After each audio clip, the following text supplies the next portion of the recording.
નમસ્કાર દર્શક મિત્રો, આપને આજે જણાવીશ કે બંગાળની ખાડીમાં જે સાયક્લોનિક સર્ક્યુલેશન સર્જાયું છે એ હવે સિવિયર સાયક્લોનિકમાં પરિવર્તન થઈ રહ્યું છે। 26 અને 27 આ બે દિવસ એવા છે કે જેમાં બંગાળની ખાડીમાં સક્રિય થયેલું વાવાઝોડું એ ભયંકર સ્વરૂપ ધારણ કરી લેશે અને તેના કારણે વેસ્ટ બંગાળ, ત્રિપુરા, મિઝોરમ અને બાકીના જે દરિયાકાંઠાના વિસ્તારો છે ત્યાં ભારે વરસાદની ચેતવણી પણ હવામાન વિભાગ દ્વારા આપવામાં આવેલી છે। ત્યારે આ વાવાઝોડું અત્યારે કઈ સ્થિતિમાં છે અને તેના અલગ અલગ જે લેયરો છે, એટલે કે વાવાઝોડાની જે આંખ છે એ આંખથી લઈને તેની ઉપરનું જે લેયર છે એ તમામ લેયરને હું આપને સમજાવવાના પ્રયત્નો કરીશ। મારી પાછળનું જે દ્રશ્ય છે આપ જોઈ શકો છો, આ જે છે એ આ વાવાઝોડું છે અને આ વાવાઝોડાનું જે તસવીર છે, આ વાવાઝોડું જ્યારે સક્રિય થાય છે ત્યારે જેમ જેમ તે શક્તિશાળી બનતું જાય છે ત્યારે એના જે લેયર હોય છે એ કઈ રીતે ફેલાતા હોય છે વાતાવરણમાં એ આપને હું બતાવીશ। આ તમે વચ્ચે જે જોઈ શકો છો આ છે વાવાઝોડાની આંખ। આ તસવીર જો, આ થોડું ઝૂમ કરીને હું બતાવી રહ્યો છું। આ જે 0 કિલોમીટર જોઈ રહ્યા છો એ વાવાઝોડાની મુખ્ય આંખ છે અને આ જે આંખ હોય છે ત્યાં એની સ્પીડ જે પવનની હોય છે એ ખૂબ ઓછી હોય છે, પણ જ્યારે એ આંખથી વાવાઝોડું ધીરે ધીરે આગળ વધે છે ત્યારે પવનની ગતિ તમે જુઓ એ ધીરે ધીરે વધતી જાય છે। 8 કિલોમીટર છે, ત્યાર પછીના લેયરમાં 17 કિલોમીટરની છે, ત્યાર પછીના લેયરમાં 24। એટલે જેમ જેમ વાવાઝોડું આગળ વધે છે તેમ તેમ તેની જે સ્પીડ છે, વિન્ડ સ્પીડ છે એ વધતી જાય છે। 41 છે, 49 છે, 57 છે અને 66 કિલોમીટર સુધી એની સ્પીડ છે એ ધીરે ધીરે વધતી જાય છે। અને પછી તમે જુઓ કે જેમ જેમ એ શક્તિશાળી સ્વરૂપ લઈ રહ્યું છે, એટલે કે ધીરે ધીરે એ સિવિયર સાયક્લોનિકમાં પરિવર્તિત થઈ રહ્યું છે, એટલે કે ભયંકર સ્વરૂપ લઈ રહ્યું છે, ત્યારે તેની સ્પીડ થઈ જાય છે 107 અને ત્યાર પછી 117 કિલોમીટર પવનની ગતિથી એ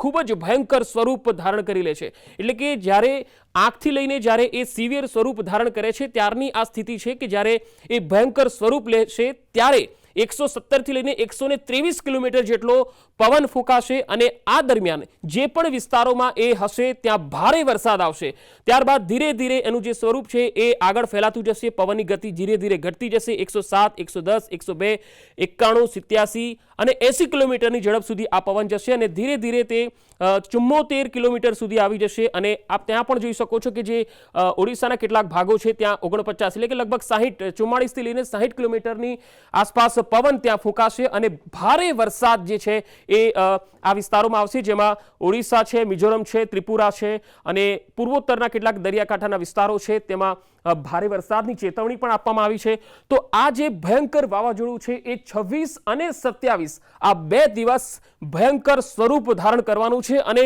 આ જે વાવાઝોડું છે એની જે સ્પીડ છે એ જ્યારે એ સિવિયર સાયક્લોનિક માં પરિવર્તિત થશે 26 અને 27 આ બંને દિવસે 123 કિલોમીટરની ઝડપથી પવન ફૂંકાશે અને આ દરમિયાન જે વાવાઝોડું હશે એ ઉગ્ર સ્વરૂપમાં હશે, એકદમ આક્રમક હશે અને એ દરમિયાન જબરજસ્ત પવન ફૂંકાશે, જબરજસ્ત વરસાદ હશે અને આસપાસ જે દરિયાકાંઠાના વિસ્તારો છે ત્યાં પણ વાતાવરણમાં મોટો ફેરફાર જોવા મળશે અને ભારે વરસાદ જે છે એ ભારતના આ ભાગોમાં પડશે। પરંતુ જ્યાં સુધી ગુજરાતની જે વાત છે તો આ જે વાવાઝોડું છે એ ગુજરાત પર ખાસ એટલી બધી અસર નહીં થાય, કારણ કે આ વાવાઝોડું વેસ્ટ બેંગોલ અને બંગાળની ખાડીમાં જે છે એ સિવિયર સાયક્લોનિકનું સ્વરૂપ લીધેલું છે, એટલે અરબી સમુદ્રમાં કોઈ વાવાઝોડું હોય તો તેની અસર ગુજરાત પર જોવા મળતી હોય છે, પણ આ જે વાવાઝોડું રેમલ વાવાઝોડું છે એની અસર ગુજરાત પર નહીં થાય, પરંતુ એકાદ ડિગ્રી જેટલું જે અત્યારે ગરમ તાપમાન ગુજરાતનું છે 46-47 ડિગ્રી જેટલું તાપમાન આપણે જોઈ રહ્યા છે, એટલે આ જે પવન વાવાઝોડાના કારણે પવન ગુજરાત તરફ આવશે તો વાતાવરણ જે છે એ એકાદ 2 ડિગ્રીનો ફરક ગુજરાતમાં જોવા મળી શકે છે। પરંતુ 28 તારીખ સુધી તો ગુજરાતમાં હજુ ગરમીનો પારો યથાવત રહેવાનો છે। 28 બાદ કદાચ ગુજરાતનું જે તાપમાન છે એ આ વાવાઝોડાને કારણે તાપમાનની ડિગ્રી છે એ 1 થી 2 ડિગ્રી જેટલું ઓછું થઈ શકે છે। 43 કે 44 ડિગ્રીની આસપાસ તાપમાન રહી શકે છે, કારણ કે આ વાવાઝોડાના કારણે જે પવન છે એ તરફ આવશે। તો આ જે વાવાઝોડું છે બંગાળની ખાડીમાં છે, જેના 24 પાંખોથી આ ભયંકર વાવાઝોડું છે એ ઉડી રહ્યું છે અને 26-27 આ બે દિવસ દરમિયાન જબરજસ્ત સ્વરૂપ લેવાનું છે। આ તમે જે રેડ શેડો જોઈ રહ્યા છો, આ જે લેયર છે આ ભયંકર સ્વરૂપ દર્શાવે છે વાવાઝોડાનું અને આ દરમિયાન 117 થી લઈને 123 કિલોમીટર સુધી પવનની ગતિ હશે। આ વાવાઝોડું તમે જોવો છો કે જ્યારે તે આંખ જે છે એની આ આંખ છે 0 કિલોમીટર એટલે કે ત્યાં પવન બિલકુલ હોતો નથી, પરંતુ જ્યારે એ વાવાઝોડું ધીરે ધીરે સક્રિય બને છે, મોટું થાય છે અને બરાબર સિવિયર સાયક્લોનમાં પરિવર્તિત થાય છે ત્યારે એની જે સ્પીડ છે એ 117 થી લઈને 123 સુધી મેક્સિમમ સ્પીડ તે આગળ વધતું હોય છે અને આ દરમિયાન ભારે વરસાદ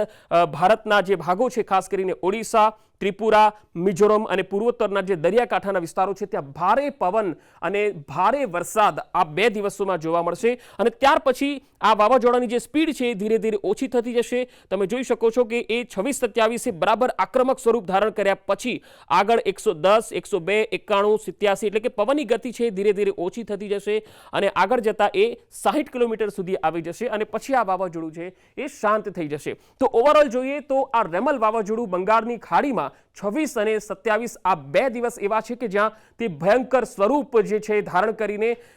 ખાના ખરાબી પણ સર્જી શકે છે, કારણ કે પવનની ગતિ 123 કિલોમીટર જેટલી છે. જો કે આ રેમલ વાવાઝોડાથી ગુજરાતમાં કોઈ અસર થવાની નથી, માત્ર પવન જે છે એ વધારે ફૂંકાશે, જેથી ગુજરાતનું જે તાપમાન છે એ 1-2 ડિગ્રી ઓછું થઈ શકે છે. ગુજરાતના વાતાવરણમાં કોઈ ફરક આવવાનો નથી.